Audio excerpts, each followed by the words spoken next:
பிரவீனா, உதவி பேராசிரியர், பொருளாதாரத்துறை. இன்னைக்கு நம்ம பார்க்க போறது குறியீட்டு எண்கள் மற்றும் தரவான தரவுகள் பற்றி. இந்த குறியீட்டு எண்கள் அப்படிங்கிறது கூட்டு குறியீட்டு எண் மிக முக்கியமான ஒன்றாக பொருளாதாரத்துல நம்மளால பார்க்க முடியுது. இந்த தரமான தரவுகள் அப்படின்னு பார்க்கும்போது தரவுகள்னா என்ன அப்படிங்கறத முதல்ல நம்ம பார்த்துக்குவோம். இந்த தரவுகள் அப்படிங்கிறது ஒரு ஆராய்ச்சி மேற்கொள்ளும் போது ஆராய்ச்சியாளருக்கு மிக முக்கியமாக தேவைப்படுவது தரவுகள் அப்படிங்கிறது. அப்ப அந்த தரவுகள்ல இரண்டு வகையான தரவுகள் இருக்கு. அதாவது நம்ம டேட்டான்னு சொல்லுவோம் இன் டர்ம்ஸ் ஆஃப் நம்பர்ஸ். அப்ப அந்த தரவுகள்ல இரண்டு நிலை இருக்கு. எண்ணிக்கை சார்ந்த தரவுகள், தரமான தரவுகள், இரண்டு நிலை தரவுகள். இந்த எண்ணிக்கை சார்ந்த தரவுகள் அப்படிங்கிறது என்னன்னா, எந்த மாதிரி நம்ம தரவுகளை சேகரித்தாலும் அந்த தரவுகளை எண்களின் அடிப்படையில் உருவாக்கினால் அது எண்ணிக்கை சார்ந்த தரவுகள். அது இல்லாம குவாலிட்டி அடிப்படையில், அதாவது தகவல்கள், அதாவது சிறந்த ஒரு தரமான ஒரு தரம் சார்ந்த அடிப்படையில் அந்த தரவுகளை நம்ம மேற்கொள்வோமானால் அது தரமான தரவுகள் அப்படின்னு நம்ம சொல்றோம். அப்ப இந்த தரவுகள்ல இரண்டு நிலை. ஒண்ணு எண்ணிக்கை சார்ந்த தரவுகள், இன்னொன்னு தரம் சார்ந்த தரவுகள்.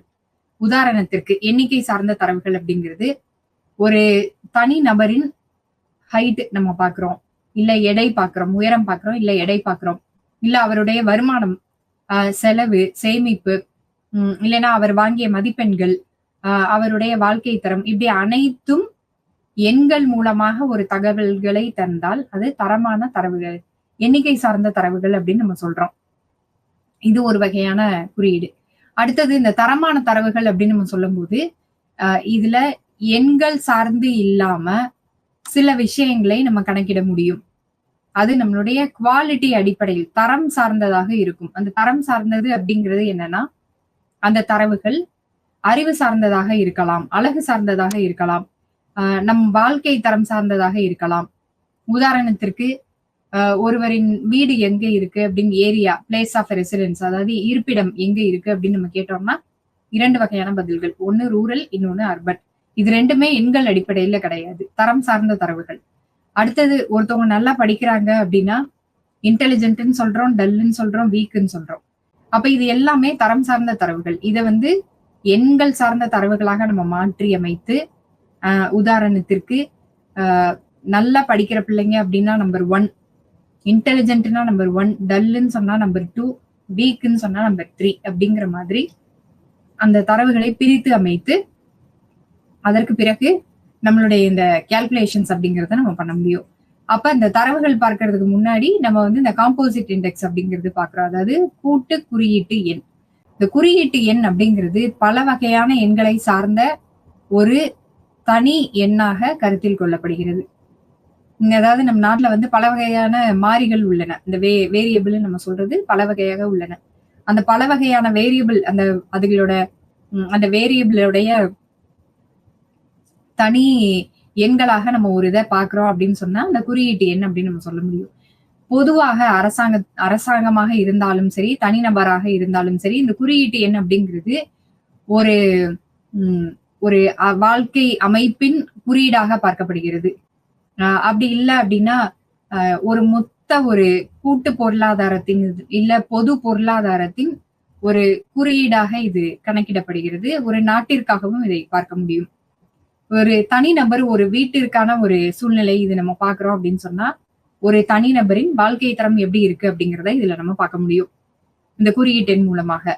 மார்க்கெட்ல நம்ம பாக்குறோம், அங்காடியில பாக்குறோம் அப்படின்னு சொன்னா விலை நிலைகள் எப்படி இருக்கு அப்படிங்கிறதுக்கு ஒரு பிரைஸ் இண்டெக்ஸ் நம்பர் அப்படின்னு நம்ம பார்க்க முடியும். அடுத்தது அந்த விலைகளுக்கு உண்டான தேவைகளின் அடிப்படையில் இந்த விலைக்கு எவ்வளவு வாங்குறாங்க அப்படின்னு நம்ம பார்த்தோம்னா குவான்டிட்டி இண்டெக்ஸ்ன்னு நம்ம சொல்றோம். இது மாதிரி விற்பனையாளர்கள் சைடு நம்ம பார்க்கும்போது ஹோல்சேல் பிரைஸ் இண்டெக்ஸ் அப்படின்னு நம்ம சொல்றோம். இது மாதிரி பல வகையான குறியீடுகள் இருக்கு, குறியீட்டு எண்கள் இருக்கு. இதுல முக்கியமா நம்ம பார்க்கிறது காம்போசிட் இண்டெக்ஸ் நம்பர் அப்படிங்கிறது, அதாவது கூட்டு குறியீட்டு எண் அப்படின்னு நம்ம சொல்றோம். இந்த கூட்டு குறியீட்டு எண் அப்படிங்கிறது எங்க முதல் முறையாக தோன்றப்பட்டது அப்படின்னா, எங்கெல்லாம் மிக பெரிய மாஸ் டேட்டா அப்படின்னு சொல்லக்கூடிய இடங்கள் இருக்கோ அங்க எல்லாமே அந்த அனைத்து பெரிய நிலைகளில் உள்ள எண்களையும் சிறிய நிலைகளாக உருவாக்கி மாற்றியமைத்து இந்த குறியீட்டு எண் அங்க உபயோகப்படுத்தப்படுகிறது. இதுல பல்வேறு நிலைகள் இருக்கு. அதாவது கூட்டு குறியீட்டு எண்ணை உருவாக்குவதற்கான அந்த படிநிலைகள் அப்படிங்கிறது என்னன்னா, எந்த விஷயமாக இருந்தாலும் பொருளாதாரத்துல நம்ம சொல்றது அதற்கான ஒரு அடிப்படை தியரி இருக்கணும். ஒரு ஒரு தேற்றம் இருக்கணும். அந்த தியரி அப்படிங்கிறது எல்லா விஷயங்களுக்கும் அடிப்படையாக இருக்கும். அது ஆடம் ஸ்மித் சொன்னதாக இருக்கலாம், மார்ஷல் சொன்னதாக இருக்கலாம். எந்த ஒரு பொருளாதார வல்லுநரோ இல்ல பிற வல்லுநர்களோ எடுத்து உரைத்த ஒரு தியரியாக இருக்கணும். அந்த தியரியின் அடிப்படையில மட்டும்தான் நம்ம அந்த கூட்டு குறியீட்டு எண் அப்படிங்கிறது உருவாக்க முடியும். அந்த தியரி இல்லைனா, தியரி அப்படிங்கிறது ஒரு அடித்தளமாக பார்க்கப்படுகிறது. தியரிய வச்சுதான் அந்த குறியீட்டு எண் அடுத்த படிநிலைக்கு எடுத்து செல்ல முடியும். அப்ப அந்த தியரிய உருவாக்குனது யாரு? நம்ம குறியீட்டு எண்ணுக்கு ஏற்ப உள்ள தியரி எது அப்படிங்கிறத கண்டறிந்து, பிறகு அந்த தியரிக்கு ஏற்றவாறு நம்மளுடைய அந்த குறியீட்டு எண்ணை உருவாக்குவதற்கான படிநிலைகள். 2ஆம் நிலை அப்படின்னு நம்ம சொல்றது டேட்டா செலக்ஷன். இந்த குறியீட்டு எண்ணுக்கு மிக முக்கியமானதாக சொல்றது 2ஆம் நிலை, அதாவது டேட்டா செலக்ஷன். எந்த டேட்டாக்கு, எந்த தரவுகளுக்கு நம்ம இந்த குறியீட்டு எண்ணை உருவாக்க போறோம் அப்படிங்கிறத நம்ம பார்க்கணும். இந்த டேட்டா செலக்ட் பண்றதுக்கு முன்னாடி நம்ம மிக முக்கியமாக பார்க்கிறது என்னன்னா, அந்த எடுக்க போற டேட்டா நம்மளுக்கு பயனுள்ளதாக இருக்குமா அப்படிங்கிறத நம்ம பார்க்கணும். அடுத்தது எடுத்த டேட்டா அந்த தரவுகளை வைத்து கணக்கீடுகள் செய்ய முடியுமாங்கிறதையும் பார்க்கணும். செய்யப்பட்ட கணக்கீடுகள் சமுதாயத்திற்கு எந்த அளவுக்கு பயனுள்ளதாக இருக்கு அப்படிங்கிறதையும் நம்ம பார்க்கணும்.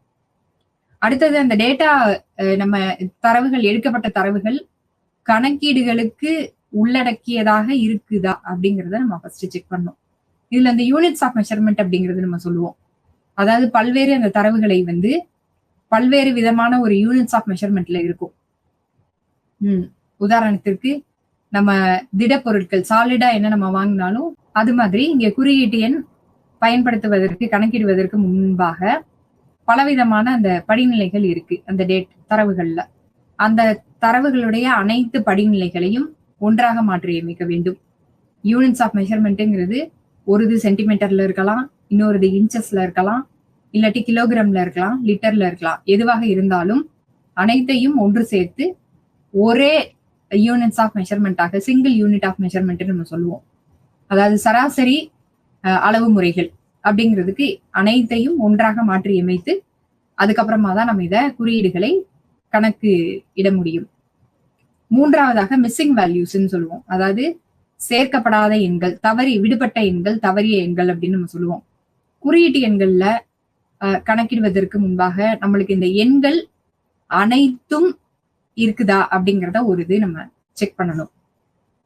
ஏன்னா சில இடங்கள்ல ஒரு 10 வருடங்களுக்கு உள்ளான ஒரு விலை குறியீட்டு எண் நம்ம பார்க்க போறோம் அப்படின்னா, நடுவுல ஒரு வருஷத்துக்கு மட்டும் விலை இருக்காது. அப்படி இல்லாம இருந்ததுன்னா நம்ம குறியீடு எண் கணக்கிடுவதற்கு சில சிரமங்கள் இருக்கும். அப்ப அனைத்து விதமான அந்த வருடங்களுக்கும் அனைத்து விதமான விலை நிலைகளும் இருக்குதா அப்படிங்கிறத ஃபர்ஸ்ட் நம்ம செக் பண்ணணும். அப்ப இங்க இந்த கூட்டு குறியீட்டு எண் அப்படிங்கிறது என்னன்னா, இந்த மிஸ்ஸிங் டேட்டா அப்படிங்கிறத கண்டுபிடிக்கிறது 3வது நிலையாக இங்க கொண்டிருக்கு. அடுத்தது மல்டிவேரியேட் அனாலிசிஸ்னு சொல்லுவோம். மல்டிவேரியேட் அனாலிசிஸ் அப்படிங்கிறது நம்ம ரிக்ரெஷன்ல பார்த்ததுதான். ஒரு வேரியபிள் வச்சு இல்ல பல வகையான வேரியபிள்களை சேர்ந்தது. அப்ப அந்த பல வகையான வேரியபிள், அதாவது காரணி, அந்த மாறுகின்ற காரணிகள், அது எல்லாத்தையும் சேர்த்து ஒரு கணக்கீடு செய்வதற்கான ஒரு படிநிலைகளாக பார்க்கப்படுகிறது. அடுத்தது நார்மலைசேஷன் அப்படிங்கிறது அந்த தரவுகளை ஒரு சமநிலைக்கு கொண்டு வர்றது. தரவுகளின் அளவுகள் மாறி இருக்கலாம், தரவுகளின் காலநிலைகள் மாறி இருக்கலாம். அனைத்தையும் சேர்த்து ஒரே காலநிலைக்கு ஏற்ப அந்த யூனிட்ஸ் ஆஃப் மெஷர்மெண்ட்டையும் ஒரே மாதிரி கொண்டு வந்து மாத்துறது.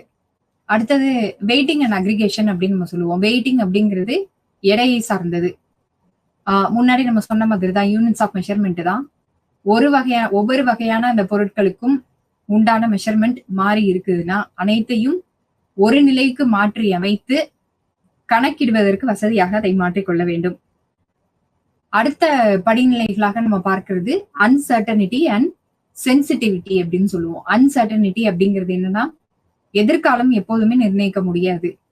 அப்ப விலை குறியீட்டு எண் நம்ம பார்க்கிறோம் அப்படின்னு சொன்னா, இந்த பொருளுக்கான தேவைகள் பிற்காலத்துல எப்படி இருக்குங்கிறது நம்மளுக்கு தெரியாது. ஒருவேளை கூடலாம், இல்ல மிக குறைவாக இருக்கலாம்.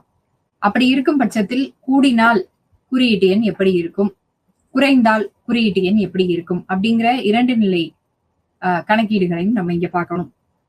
அடுத்தது இது எல்லாம் முடிச்சதுக்கு அப்புறமா திரும்ப நம்ம தரவுகள் கிட்ட வந்துடலாம். தரவுகளின் அடிப்படையில் இதையெல்லாம் மாற்றி அமைத்து அதுக்கப்புறம் நம்ம இந்த காம்போசிட் இண்டெக்ஸ் நம்பர் அப்படின்னு சொல்லக்கூடிய அந்த கூட்டு குறியீட்டு எண் அப்படிங்கிறத நம்ம சரி செய்ய முடியும். அடுத்ததாக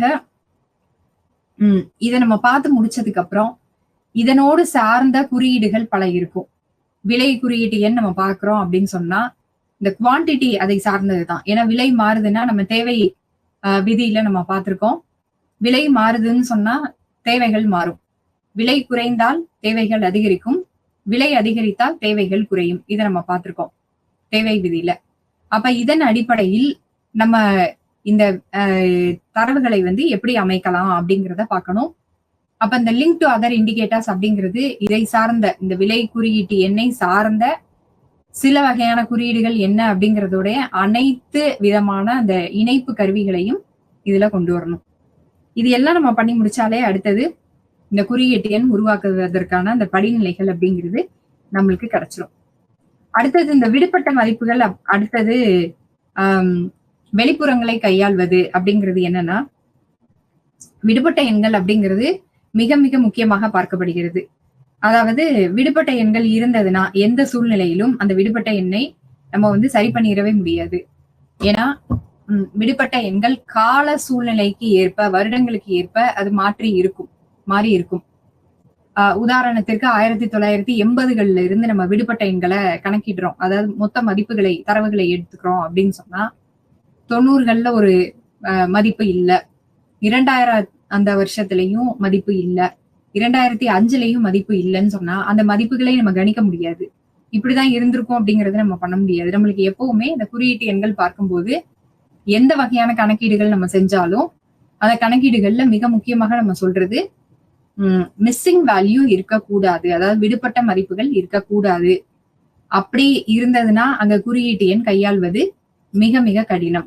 அப்ப விடுபட்ட மதிப்புகள் ஒருவேளை இருந்ததுன்னா அங்க குறியீடுகள் கணக்கு பண்ண முடியாது. அப்ப இந்த விடுபட்ட மதிப்புகளை நம்மளா ஒரு மதிப்பு அங்க 1990கள்லயும் 2000 ஆண்டுகள்லயும் 2005லயும் இப்படிதான் இருந்தது அப்படின்னு சொல்லி நம்ம ஒரு மதிப்பு கொடுத்தோம்னா அதை சார்ந்த கணக்கீடு செய்யப்பட்ட குறியீட்டு எண் கண்டிப்பா தப்பாதான் போய் முடியும்.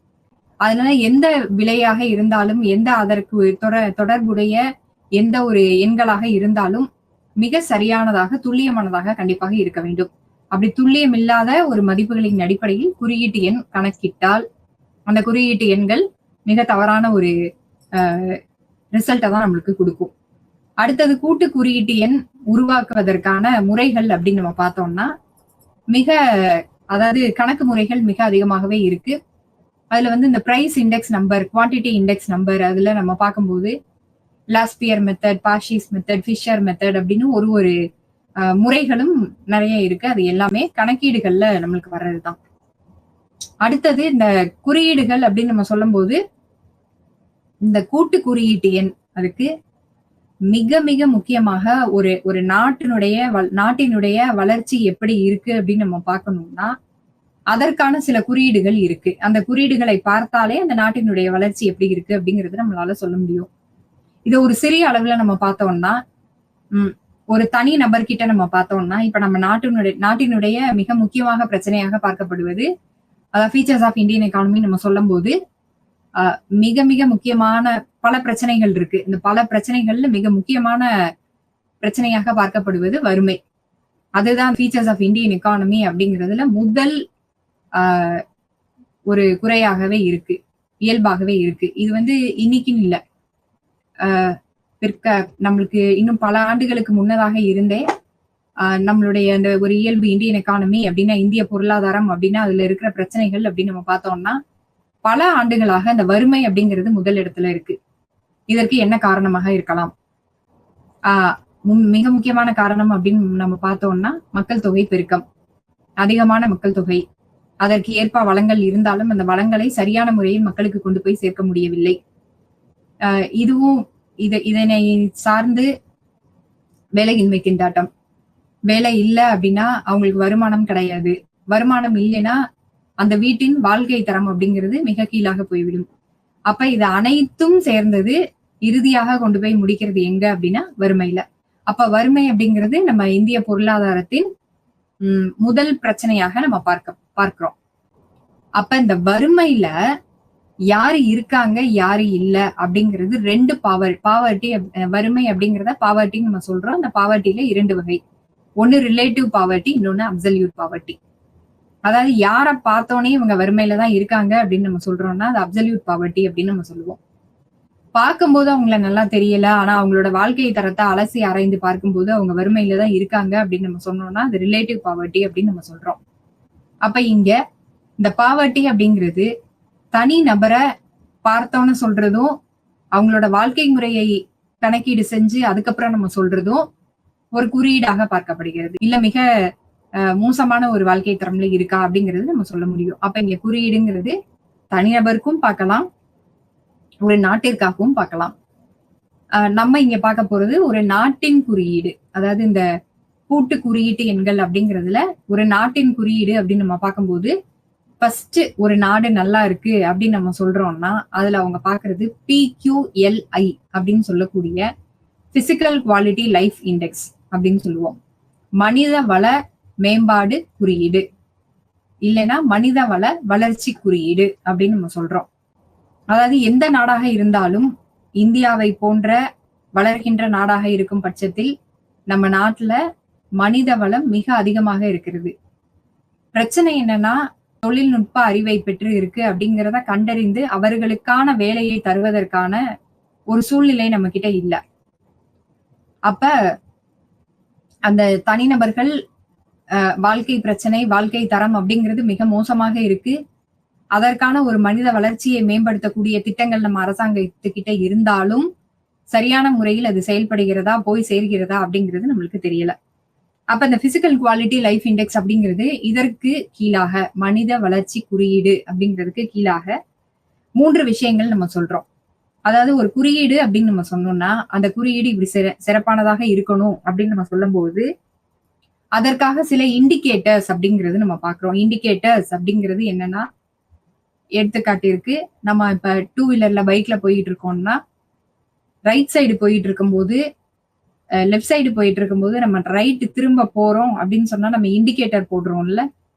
அதாவது பின்னாடி வருபவருக்கு நாம் கொடுக்கக்கூடிய ஒரு தகவல். அதாவது லெஃப்ட்ல வந்துகிட்டு இருக்கேன், நான் ரைட் திரும்ப போறேன் அப்படின்னு நம்ம சொல்லக்கூடிய ஒரு தகவல் அது. அப்ப அந்த தகவலை முன்னதாக கொடுத்தால் மட்டுமே விபத்துகளை தவிர்க்க முடியும்.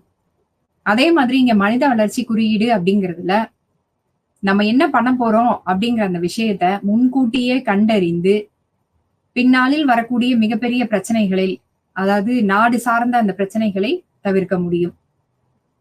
அதுல முதல்ல நம்ம மனித வளர்ச்சி குறியீடுல 3 விஷயங்கள். அதுல முதல்ல நம்ம பார்க்கிறது லைஃப் எக்ஸ்பெக்டன்சி அப்படின்னு நம்ம சொல்றோம்.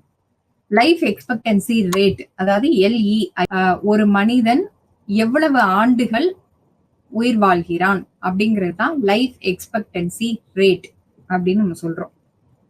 2011 சென்சஸின் படி, ஏன்னா சென்சஸ் அப்படிங்கிறது ஒவ்வொரு 10 ஆண்டுகளுக்கும் ஒரு முறை எடுக்கப்படும். 21ல ஒரு சென்சஸ் எடுத்தாங்க, 2011 சென்சஸ் படி 67 வயசு மட்டும்தான் ஒரு மனிதனின் தனிநபரின் சராசரி ஆயுட்காலம் இந்தியாவை பொறுத்த வரைக்கும் அப்படின்னு கண்டுபிடிச்சிருக்காங்க. அப்ப இது ஒரு ஆதாரம், இது ஒரு குறியீடு. அந்த மனித வளர்ச்சி எப்படி இருக்கு அப்படின்னு தெரிஞ்சுக்கிறதுக்கு இது ஒரு குறியீடாக பார்க்கப்படுகிறது. அதாவது லைஃப் எக்ஸ்பெக்டன்சி ரேட், வாழ்நாள் ஆயுட்காலம், மனிதனின் சராசரி ஆயுட்காலத்தின் வீதம் இது எவ்வளவு இருக்கு அப்படிங்கறத முதல் இதாக நம்ம சொல்றோம். 2வது இன்ஃபான்ட் மார்டாலிட்டி ரேட், அதாவது பிறந்த குழந்தைகள் இறக்கும் விகிதம், அது எந்த அளவுக்கு இருக்கு அப்படிங்கிறது மிக முக்கியமாக பார்க்கப்படுகிறது. ஏன்னா இதெல்லாம் நம்ம பார்த்துட்டாலே வாழ்நாள் அதிகமாக இருக்கு ஒரு நாட்டுல அப்படின்னு சொன்னா அந்த நாட்டுல பஞ்சமே இல்லை. அந்த நாட்டு மக்களுக்கு அனைத்து விதமான வசதிகளும் இருக்கு, அனைத்து மக்களும் சிறப்பான ஒரு வேலையில இருக்காங்க, வருமானம் நல்லா இருக்கு, அவங்களோட வாழ்க்கை தரம் நல்லா இருக்கு, நல்ல உணவு கிடைக்குது, நல்ல ஒரு உறையுள்ள அவங்களுக்கு கிடைச்சிருக்கு, சுகாதாரமான ஒரு சுற்றுப்புறம், சூழ்நிலை, வாழ்க்கை தரம் எல்லாமே அவங்களுக்கு இருக்கு அப்படின்னு நம்ம சொல்றோம். அப்ப 2வது நம்ம இங்க சொல்றது இன்ஃபான்ட் மார்டாலிட்டி ரேட் அப்படிங்கிறது. பிறந்து 1 வருஷத்துக்குள்ள இறந்து போற அந்த குழந்தைகளின் விகிதம். அதாவது 1000 குழந்தைகள்ல எத்தனை குழந்தைகள் இறக்குது அப்படிங்கிறது தான் ஐஎம்ஆர் அப்படின்னு நம்ம சொல்றோம். அதாவது இன்ஃபேன்ட் மார்டாலிட்டி ரேட். மிக சத்து குறைவான குழந்தைகள் இந்த 1 வயசுக்கு உள்ளாக நிறைய அந்த இறப்பு விகிதம் மிக அதிகமாக இருக்கு. ஒரு நாட்டுல குழந்தைகள் இறப்பு விகிதம் அதிகமாக இருந்ததுன்னா அந்த நாட்டின் மனித வளர்ச்சி குறியீடு அப்படிங்கிறது மிக மோசமாக இருக்குது அப்படின்னு நம்மளால சொல்ல முடியும். ஆயுட்காலம் ரொம்ப அதிகமாக இருக்குன்னா அந்த நாட்டுல உள்ள மக்களுக்கான ஒரு அடிப்படை வசதிகள் எல்லாமே மிக அதிகமாக சிறப்பான முறையில் தரப்படுகிறது அப்படின்னு நம்ம சொல்ல முடியும். அதனால இது ரெண்டையும் மிக முக்கியமாக நம்ம பார்க்கிறோம். அடுத்தது அடிப்படை கல்வி அறிவு, அதாவது பேசிக் லிட்ரஸி ரேட் அப்படிங்கிறது என்னன்னா, அதாவது எந்த பிரிவு மக்களாக இருந்தாலும் சரி, அடிப்படை அறிவு கல்வி அறிவு அப்படிங்கிறது அவர்கள் சார்ந்த அந்த மொழியில் பேசவும் எழுதவும் தெரிஞ்சிருக்கணும். அது இருந்ததுன்னா அவங்களுக்கு அடிப்படை கல்வி அறிவு இருக்கு அப்படிங்கிறத சொல்லலாம். அப்ப ஒரு நாட்டுல அடிப்படை கல்வி அறிவு அப்படிங்கிறது அந்த நாடு சார்ந்த அந்த மொழியை பேசவும் எழுதவும் அந்த மக்களுக்கு தெரியுது அப்படின்னு சொன்னாலே அந்த நாடு கல்வி தரத்தில் உயர்ந்த நாடாக கணக்கீடு செய்யப்படுகிறது. அப்ப இந்த மனித வளர்ச்சி குறியீடு அப்படிங்கிறதுல 3 விஷயம் நம்ம பார்க்கிறோம். அதாவது physical quality life index, PQLI. இந்த பிசிக்கல் குவாலிட்டி லைஃப் இண்டெக்ஸ் மனித வளர்ச்சி குறியீடுல 3 குறியீடுகள், அதாவது இண்டிகேட்டர்ஸ் நம்ம கீழே பார்க்கிறோம். இந்த 3ம் சிறப்பாக இருந்தால் மனித வள மேம்பாடு அப்படிங்கிறது அந்த நாட்டுல மிக சிறப்பாக செயல்படுகிறது அப்படின்னு நம்ம சொல்ல முடியும். அதுல நம்ம பார்த்தது என்னன்னா, life expectancy rate, infant mortality rate, basic literacy rate. ஒரு மனிதனின் சராசரி ஆயுட்காலம், சிறு குழந்தைகளின் இறப்பு விகிதம், அடிப்படை கல்வி அறிவு. இது 3மே கணக்கீடுக்கு உள்ளடக்கி அந்த கணக்கீடுகளின் முடிவுகள் மிக அதிகமாக ஒரு எண்களை தருவதாக இருந்தால் மனித வளர்ச்சி குறியீடு அந்த நாட்டுல சிறப்பாக இருக்கு அப்படின்னு நம்ம சொல்ல முடியும். சோ இதை நம்ம எப்படி பார்க்கலாம்னா, லைஃப் எக்ஸ்பெக்டன்சி ரேட் LER, அடுத்தது இன்ஃபேன்ட் மார்டாலிட்டி ரேட் IMR, அடுத்தது பேசிக் லிட்ரஸி ரேட் BLR. 3க்கான அந்த தரவுகளையும் சேகரித்து அதனுடைய சராசரியை பார்க்க வேண்டும். அதாவது life expectancy rate LER, infant mortality IMR plus basic literacy rate BLR. இது 3ஐயும் கூட்டி 3ஆல் வகுத்தால் வருவது மனித வளர்ச்சி குறியீடு. அப்ப இந்த குறியீடு எப்படி இருக்கணும் அப்படின்னு சொன்னா, சராசரியாக ஒரு 0.5க்கு மேல இருந்தாலே அந்த மனித வளர்ச்சின்றது அந்த நாட்டுல நல்லா இருக்கு அப்படிங்கறத நம்ம சொல்ல முடியும். அடுத்தது நம்ம பார்க்க போறது ஹியூமன் டெவலப்மெண்ட் இண்டெக்ஸ், அதாவது வாழ்க்கை தர குறியீடு.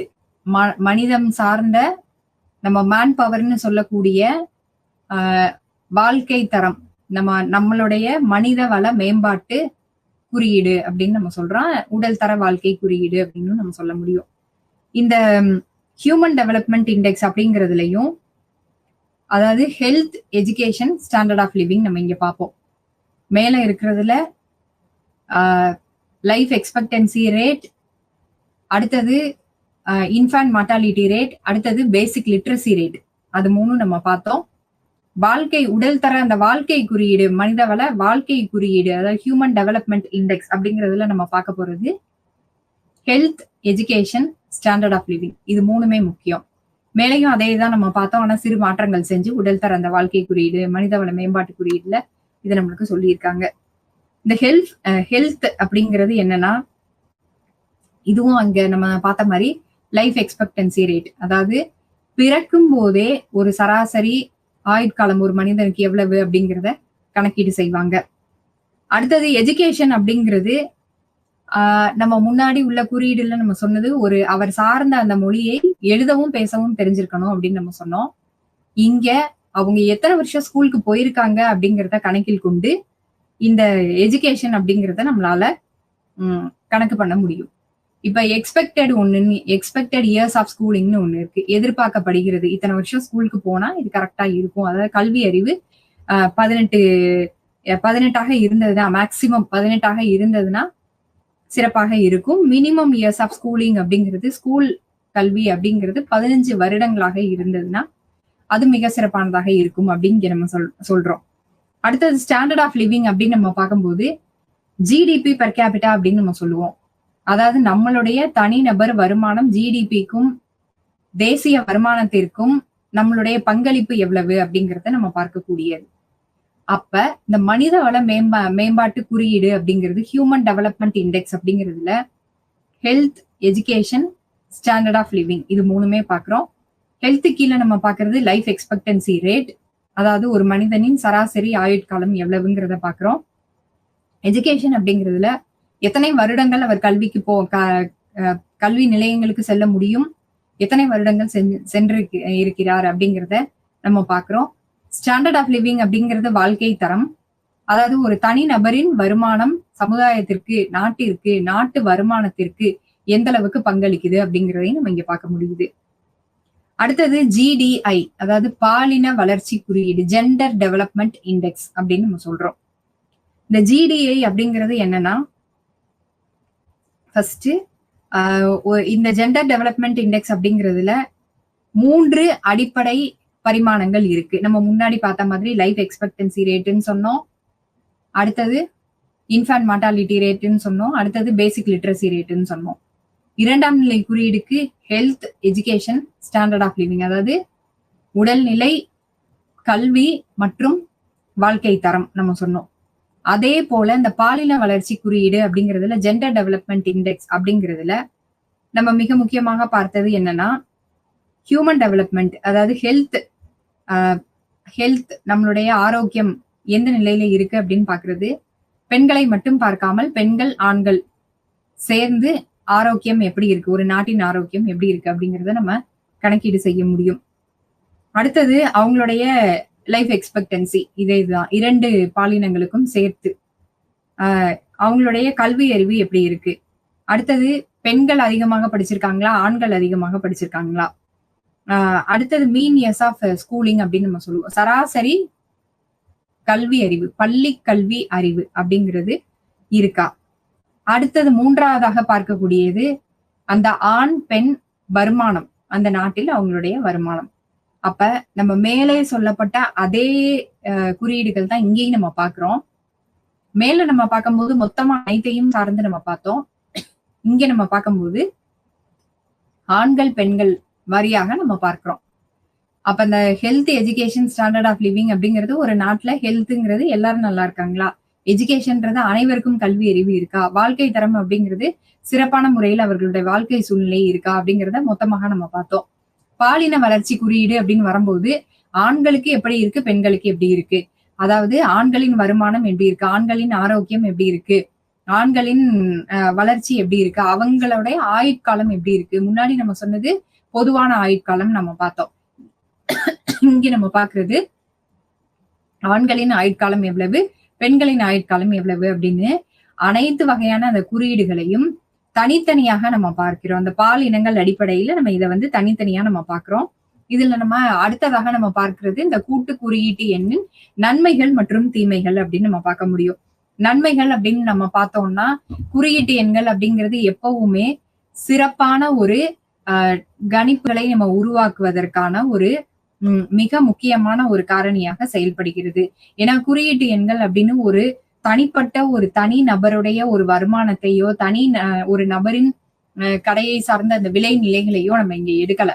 அப்போ ஒரு கூட்டு குறியீடாக தான் இங்க நம்ம பாக்குறோம். இப்ப மதுரையில ஒரு பொருளின் விலை எப்படி இருக்கு அப்படின்னு நம்ம பார்க்கணும் அப்படின்னா ஒரு தனிப்பட்ட ஒரு கடையை மட்டும் அணுகி அங்க உள்ள அந்த பொருட்களின் விலை எப்படி இருக்கு அப்படின்னு நம்ம பார்த்து எதிர்காலத்துல இப்படிதான் இருக்க போகுது அப்படிங்கறது நம்ம சொல்ல முடியாது.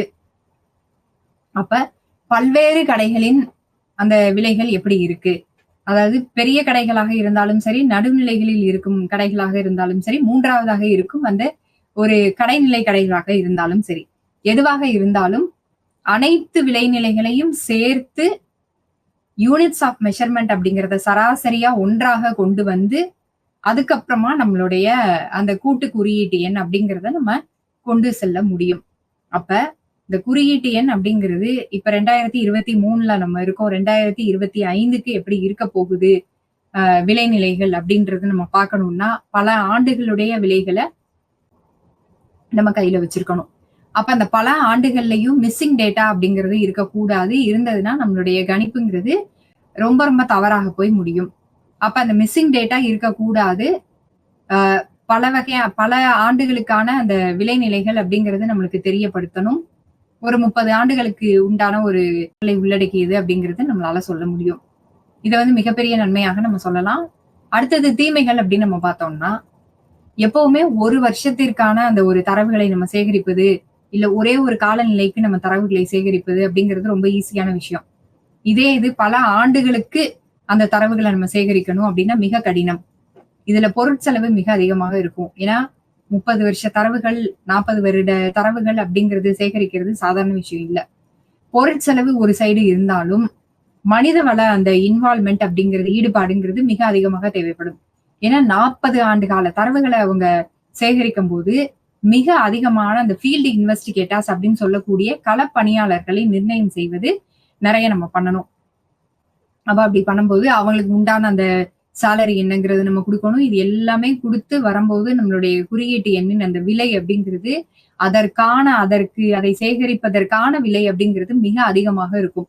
அந்த அதிகமான ஒரு விலை இனங்கள், செலவுகளை நம்மளால ஏற்றுக்கொள்ள முடியுமானால் மட்டுமே இந்த கூட்டு குறியீட்டு எண் கணக்கு செய்ய முடியும். அதே மாதிரி பொதுவாக சராசரி கணக்கிடுவது அப்படிங்கிறது மிக ஈஸியாக நம்ம பண்ணிற முடியும். ஏன்னா ஒரு மொத்த தரவுகள் இருக்கும். அந்த தரவுகள் எல்லாத்தையும் கூட்டி எத்தனை நம்பர் இருக்கோ அதால நம்ம வகுத்தோம்னா அந்த சராசரிங்கிறது நம்மளுக்கு வந்துரும். ஆனா இங்க இந்த கூட்டு குறியீட்டு எண் அப்படின்னு நம்ம வரும்போது பல ஆண்டுகளுக்கு நம்ம எடுக்கிறோம். அப்ப இது அவ்வளவு சீக்கிரமா நம்ம இதை செஞ்சிட முடியாது. பல ஆண்டுகளுடைய தரவுகள் முதல்ல எடுக்கணும். அவ்வளத்தையும் என்ட்ரி போட்டு அந்த கணக்கீடுகள் நம்ம செய்யணும். இதுக்கு இந்த காலநிலைகள் மிக அதிகமாக தேவைப்படும். குறைந்தது 1 வருட காலமாவது தேவைப்படும். அப்போ 1 வருட காலத்திற்கு களப்பணியாளர்களுக்கு உண்டான சம்பளம், அதற்கான நேரம், அதற்கான பிற செலவினங்கள் இது எல்லாத்தையும் சேர்த்து செய்ய முடியுமானால் மட்டுமே கூட்டு குறியீட்டு எண் பண்ண முடியும். அதாவது கணக்கிட முடியும்.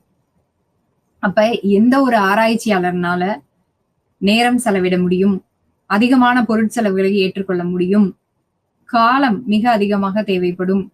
இவை எல்லாம் யாரால பண்ண முடியுமோ அவங்க மட்டும்தான் கூட்டு குறியீட்டு எண் கணக்கிட முடியும்.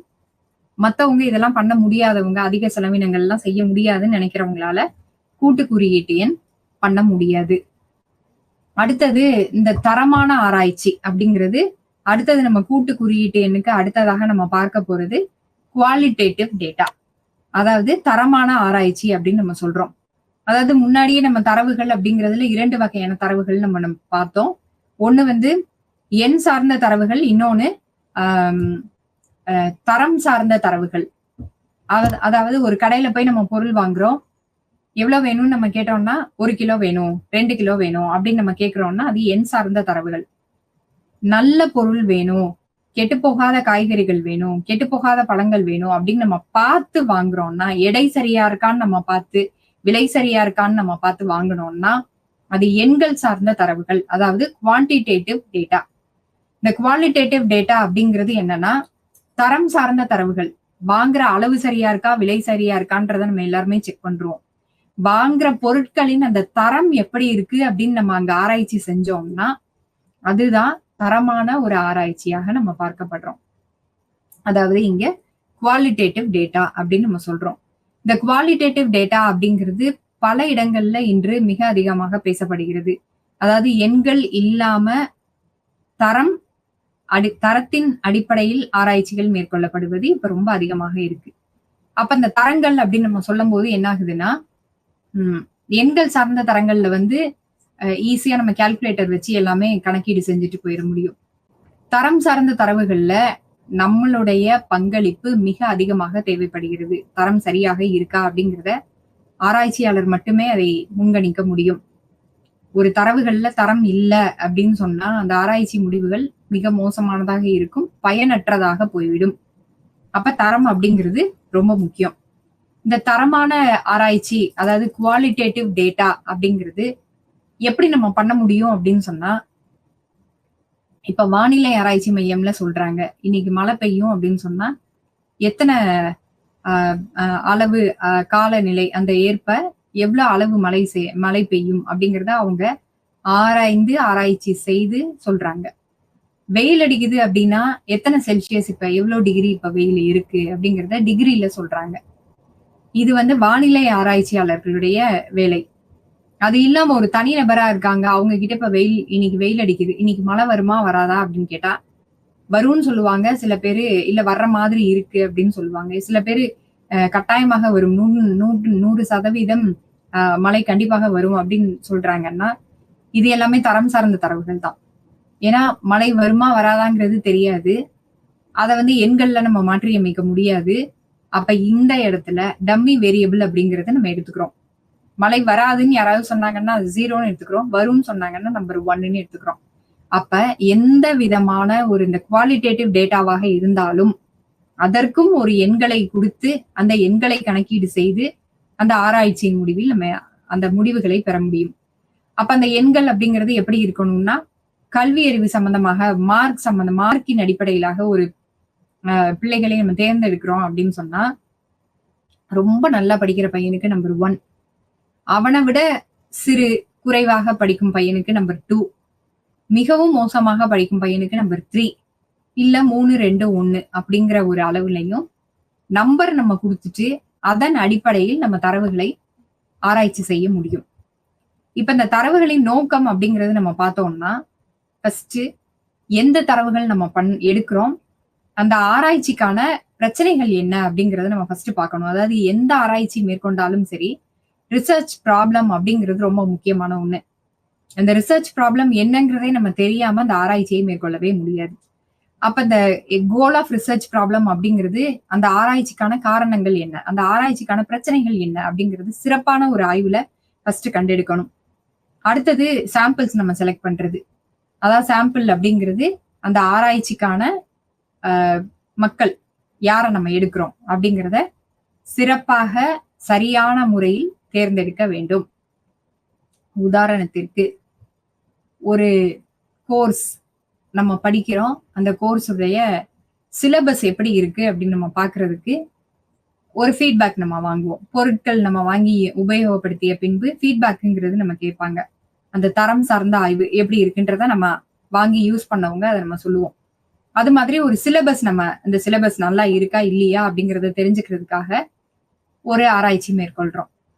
அப்ப அந்த ஆராய்ச்சியில சிறப்பாக படிக்கும் மாணவர்களை மட்டும் உள்ளடக்கி அந்த ஆராய்ச்சியை முடிவு பெற செய்தால் முடிவுகள் சிலபஸ் நல்லா இருக்கு, ஈஸியா இருக்குன்றதாதான் இருக்கும்.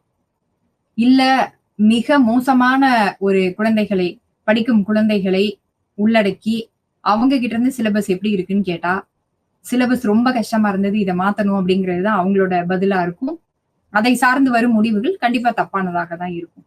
அப்ப நம்ம இங்க ரொம்ப முக்கியமான விஷயமா சொல்றது என்னன்னா, அந்த சாம்பிள் நம்ம எடுக்கிறது, அந்த மக்கள் தொகையிலிருந்து சிறு அளவை நம்ம எடுக்கும்போது அந்த சிறு அளவுகள் ரெப்ரசன்டேட்டிவ் சாம்பிளாக தான் இருக்கணும். ரெப்ரசன்டேட்டிவ் அப்படிங்கிறது அந்த மக்கள் தொகையை சிறு பிரிவுகளாக பிரித்து அந்த பிரிவில் இருந்து ஒவ்வொரு பிரிவிலும் சில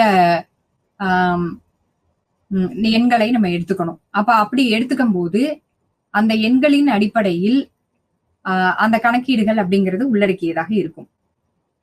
அடுத்தது அந்த குவாலிட்டேட்டிவ் ரிசர்ச் அப்படிங்கிறதுக்கு முதல்ல ஆராய்ச்சியாளருக்கு ஒரு ஆழ்ந்த ஒரு அறிவு இருக்கணும். அது இல்லைன்னா இந்த தரம் சார்ந்த ஆராய்ச்சிகள் செய்வது மிக கடினம். அப்ப இந்த ஆழ்ந்த அறிவை பெற்று விட்டு அதுக்கப்புறமா தான் அவர் இந்த ஆராய்ச்சியவே ஸ்டார்ட் பண்ண முடியும். நம்ம முன்னாடியே சொன்ன மாதிரி தியரி அப்படிங்கிறது எல்லாத்துக்குமே மிக முக்கியம்.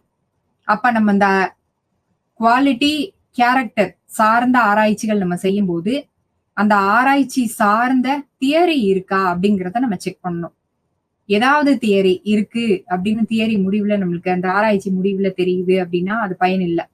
ஆராய்ச்சி ஆரம்ப நிலையில் தியரி இருக்கா, இதற்கான எதுவும் சான்றுகள் இருக்கா, முன் செய்த தியரி ஆராய்ச்சிகள் எதுவும் இருக்கா அப்படிங்கிறத கண்டறிந்து அதனை முழுவதுமாக கற்று அறிந்து அதற்கப்புறமா நம்ம அந்த ஆராய்ச்சிக்குள்ள நம்ம போறோம்னா நம்மளுடைய நோக்கம் சரியானதாக இருந்தால் ஆராய்ச்சியின் முடிவுகள் மிக சரியானதாக இருக்கும்.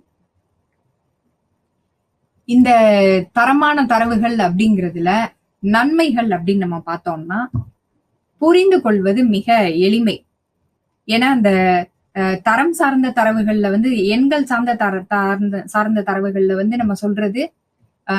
100 ஒரு 2 நபர்களுக்கு உண்டான அந்த வருமானம் எவ்வளவுன்னு நம்ம பார்க்கும்போது, ஒருத்தருக்கு ரூ. 1000 சொன்னோம்னா, இன்னொருத்தருக்கு ரூ. 100 சொன்னா ஈஸியா நம்ம சொல்லிட முடியும். ரூ. 1000 வச்சிருக்கிறவங்க வசதியா இருக்காங்க, ரூ. 100 வச்சிருக்கிறவங்க வசதி கம்மியா இருக்காங்க அப்படின்னு நம்ம சொல்ல முடியும்.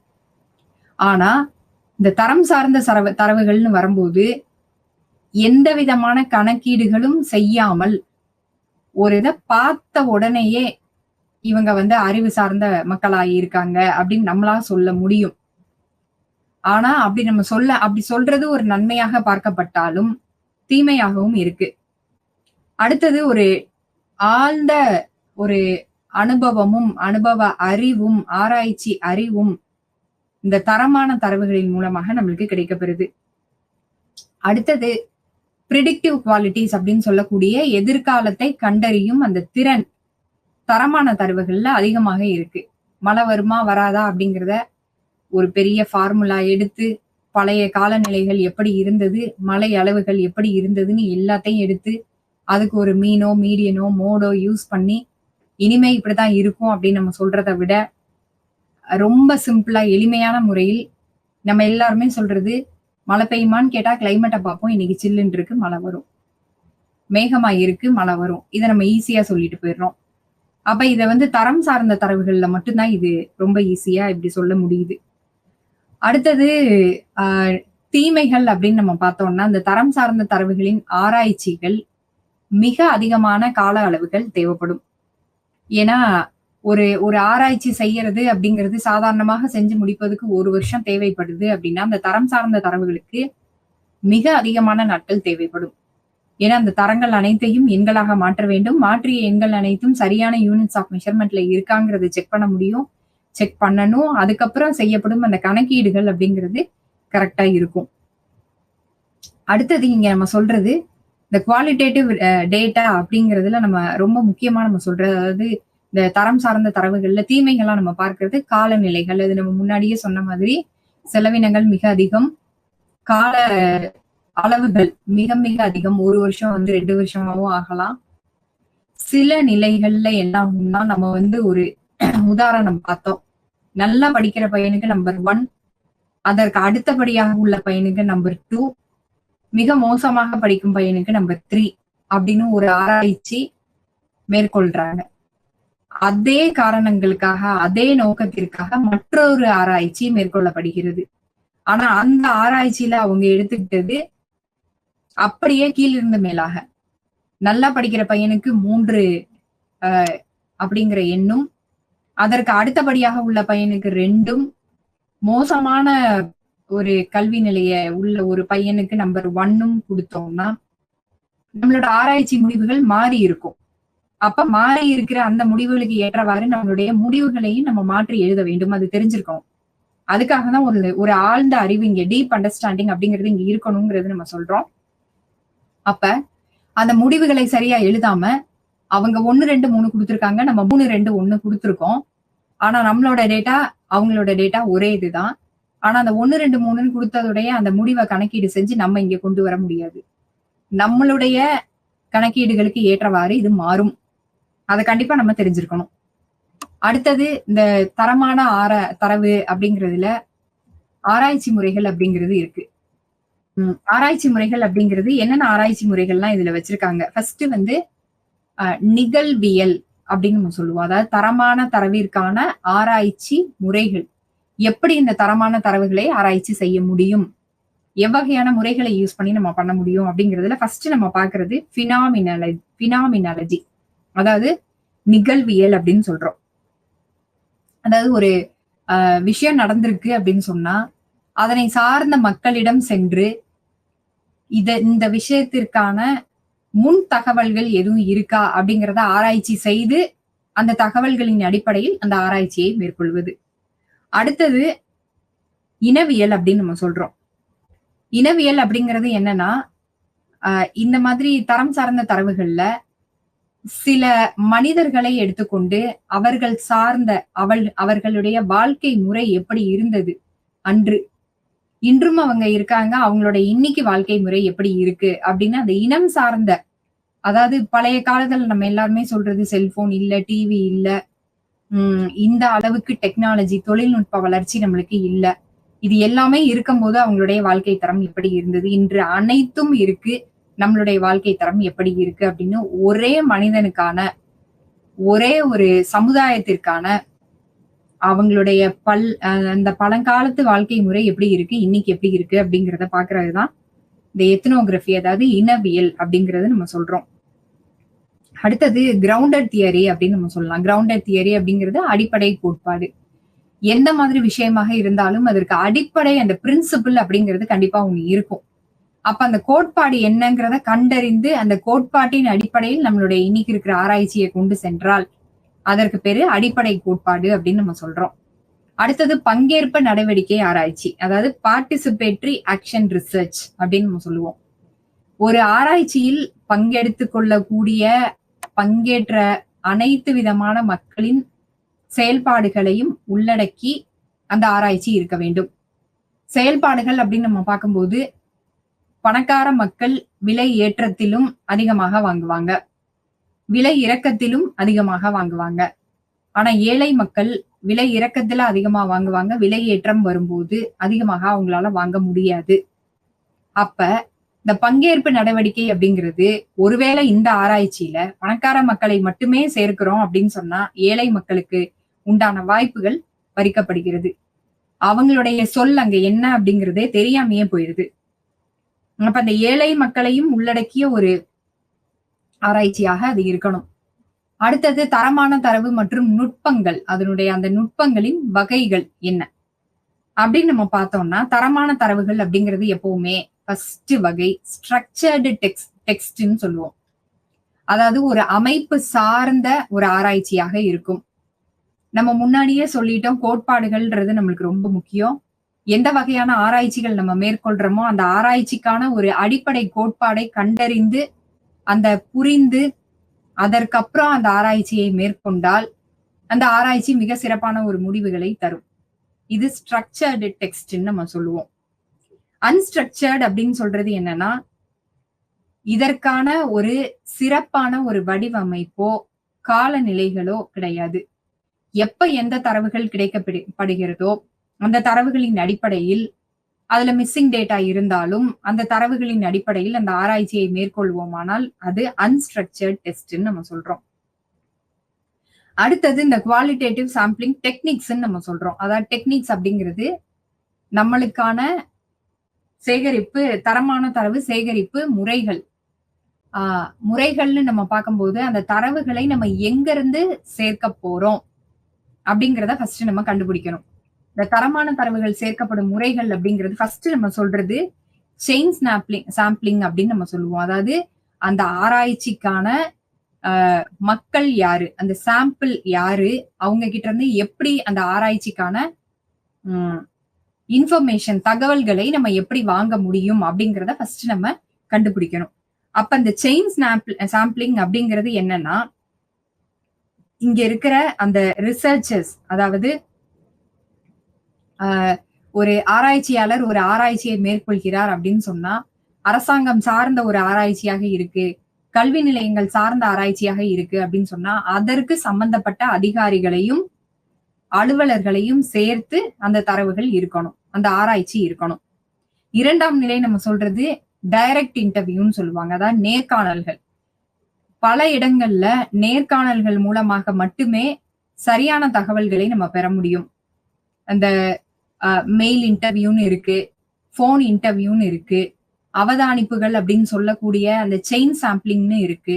பல வகையான அந்த முறைகள் இருந்தாலும், சேகரிப்பு முறைகள் இருந்தாலும் மிக மிக சரியான ஒரு முறை, சேகரிப்பு முறையாக பார்க்கப்படுவது இந்த நேர்காணல் முறைதான். ஏன்னா நேர்காணல் முறைகள்ல மட்டுமே இந்த 1-to-1 இன்டராக்ஷன் அப்படின்னு நம்ம சொல்லக்கூடிய தனி நபர் விவாதம் அங்க இருக்கும். அப்ப ஒருவேளை அந்த பிரச்சனைக்குரிய அந்த ஒரு பதில் அவர் கொடுக்கும்போது அவரு பொய் சொல்லி மாற்றி ஒரு பதிலை கொடுக்கிறார் அப்படிங்கிறத நேர்காணல்கள்ல ஈஸியா நம்ம கண்டறிய முடியும். ஏன்னா மெயில் இன்டர்வியூல இல்ல போன் இன்டர்வியூல அந்த ஒரு வசதி கிடையாது. நேர்ல பார்க்கும்போது அவருடைய பதில்கள் சொல்லும் விதத்தை தாண்டி பிற செயல்பாடுகளையும் வைத்து சரியான ஒரு தரவுகளை சேகரிக்கும் முறையாக இது சொல்லப்படுகிறது. அடுத்தது குழு விவாதம் அப்படிங்கிறது இங்க நம்ம சொல்றோம். அதாவது என்னென்ன அந்த மக்கள்ல வந்து ஃபோக்கஸ் குரூப் டிஸ்கஷன் அப்படின்னு சொல்லுவோம். அதாவது சில இந்த ஆராய்ச்சிக்கு தேவைப்படும் மக்கள்களை ஒரு குழுவாக அமைத்து குழுவுல நம்ம என்ன கேட்கப்படுறோம், அந்த கேள்விகள் என்னென்ன நம்ம கேட்க போறோம் அப்படிங்கிறத மொத்தமாக அவங்களுக்கு சொல்லி அந்த கேள்விகளின் அடிப்படையில் அவங்களுடைய பதில்களை அவங்களை எழுத வச்சு அதுக்கப்புறமா அவங்க கிட்ட இருந்து அந்த ஆன்சர்ஸை நம்ம வாங்குறது.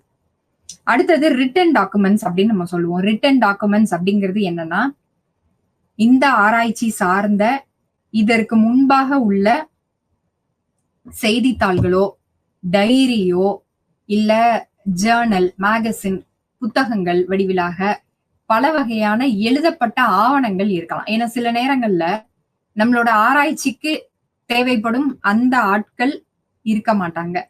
அவங்க இல்ல ஆள் இருக்காங்க அப்படின்னு சொன்னா அவங்க கிட்ட போய் கேட்கக்கூடிய அந்த தகவல்களை பெறக்கூடிய அந்த தொடர்பு நம்மளுக்கு இருக்காது. அப்பேற்பட்ட சமயங்களில் நம்ம ஆராய்ச்சிக்கான ஒரு தகவல்களை சேகரிப்பது இந்த மாதிரி எழுதப்பட்ட ஆவணங்களின் மூலமாக நம்ம தகவல்களை சேகரிக்கலாம். சோ இது அனைத்தும் சேர்ந்ததுதான் இந்த தரமான தரவுகளின் சேகரிப்பு முறைகள் அப்படின்னு நம்ம சொல்றோம். அப்ப முதல்ல இருந்து நம்ம பார்த்தோம்னா இந்த கூட்டு குறியீட்டு எண், இன்றைக்கு வகுப்புல நம்ம பார்த்தது கூட்டு குறியீட்டு எண் மற்றும் தரமான தரவு அப்படிங்கிறத நம்ம பார்த்தோம். இந்த கூட்டு குறியீட்டு எண்ணை உருவாக்குவதற்கான அந்த படிநிலைகள் அப்படிங்கிறது என்னன்னா, பல்வேறு படிநிலைகள் இருக்கு, பல்வேறு காலநிலைகள் இருக்கு. அதற்கு ஏற்ப நம்மளுக்கு தேவைப்படும் அந்த தரவுகளை சேகரித்து அதுக்கப்புறம் அந்த படிநிலைகளை உண்டாக்குவது. அதற்கு அடிப்படையாக சொல்லப்படுவது தியரிட்டிக்கல் பேக்ரவுண்ட் அப்படின்னு நம்ம சொல்றோம். என்ன ஆராய்ச்சி மேற்கொள்ள போறோமோ அந்த ஆராய்ச்சிக்கு உண்டான கோட்பாடுகள் என்ன இருக்கு, இதற்கு முன்பாக எழுதப்பட்ட கோட்பாடுகள் என்ன இருக்குன்னு கண்டறிந்து ஆழ்ந்த அறிவு அந்த கோட்பாட்டுல நம்ம பெற்று அதற்கப்புறம் நம்ம ஆராய்ச்சியை தொடங்குவோமானால் ஆராய்ச்சி சிறப்பானதாக போய் முடியும். அடுத்தது விடுபட்ட மதிப்புகள் அப்படிங்கிறது கண்டிப்பாக இருக்கக்கூடாது. விடுபட்ட எண்கள் அப்படிங்கிறது ஏதோ ஒரு காலநிலை, ஏதோ ஒரு காரணங்களுக்காக ஒரு காலத்திற்கு விடுபட்ட எண்கள் இருந்ததுன்னா அதன் அடிப்படையில் அந்த விலை குறியீட்டு எண் இல்லாட்டி மொத்த குறியீட்டு எண் இல்ல குவான்டிட்டி இண்டெக்ஸ் நம்பர் அப்படின்னு சொல்லக்கூடிய பொருட்களின் குறியீட்டு எண் இதை வந்து நம்ம கையாளவே முடியாது. அப்ப விடுபட்ட மதிப்புகள் அப்படிங்கிறது இங்க இருக்கக்கூடாது. அப்படி இல்லாத அளவுக்கு நம்மளுடைய தரவு சேகரிப்பு சூழ்நிலை இருக்க வேண்டும். அடுத்து இந்த கூட்டு குறியீட்டு எண்ணை உருவாக்குவதற்கான பல்வேறு முறைகளை நம்ம பார்த்தோம். ஃபிஷர்ஸ் இண்டெக்ஸ்ன்னு சொன்னோம். அடுத்தது லாஸ்பியர் இண்டெக்ஸ். அந்த மாதிரி பல்வேறு பொருளாதார வல்லுநர்கள் மற்றும் பிற வல்லுநர்கள் உருவாக்கிய அந்த கூட்டு குறியீட்டு எண்ணை கணக்கிடுவதற்கான முறைகள் அப்படிங்கிறது நம்ம நிறைய பார்த்தோம். இது எல்லாமே கணக்கீடு முறைகள் மட்டுமே. அடுத்தது ஒரு நாடு சிறப்பானதாக இருக்கு அப்படின்னு நம்ம சொன்னா அந்த நாட்டிற்கான குறியீடுகள் சிலவற்றை நம்ம பார்த்தோம். PQLI, அடுத்தது HDA, அடுத்தது GDIன்னு நம்ம பார்த்தோம். PQLI அப்படிங்கிறது பிசிக்கல் குவாலிட்டி லைஃப் இண்டெக்ஸ், அதாவது மனித வளர்ச்சி குறியீடு. HDA அப்படிங்கிறது ஹியூமன் டெவலப்மெண்ட் இண்டெக்ஸ், உடல் தர வாழ்க்கை இல்லாட்டி மனிதவள மேம்பாடு குறியீடுன்னு சொல்லலாம். GDI அப்படிங்கிறது ஜெண்டர் டெவலப்மெண்ட் இண்டெக்ஸ் அப்படின்னு நம்ம சொன்னோம். பாலின வளர்ச்சி குறியீடு அப்படின்னு நம்ம சொன்னோம். இந்த மனித வளர்ச்சி குறியீடு அப்படிங்கிறதுல 3 விஷயங்கள் உள்ளடக்கியது. அதாவது இண்டிகேட்டர்ஸ் அப்படின்னு நம்ம சொல்லக்கூடிய அந்த 3 விஷயங்கள் மனித வளர்ச்சி குறியீடுல இருக்கு. முதல் இது என்னன்னா லைஃப் எக்ஸ்பெக்டன்சி ரேட், LEI அப்படின்னு சொல்றோம்.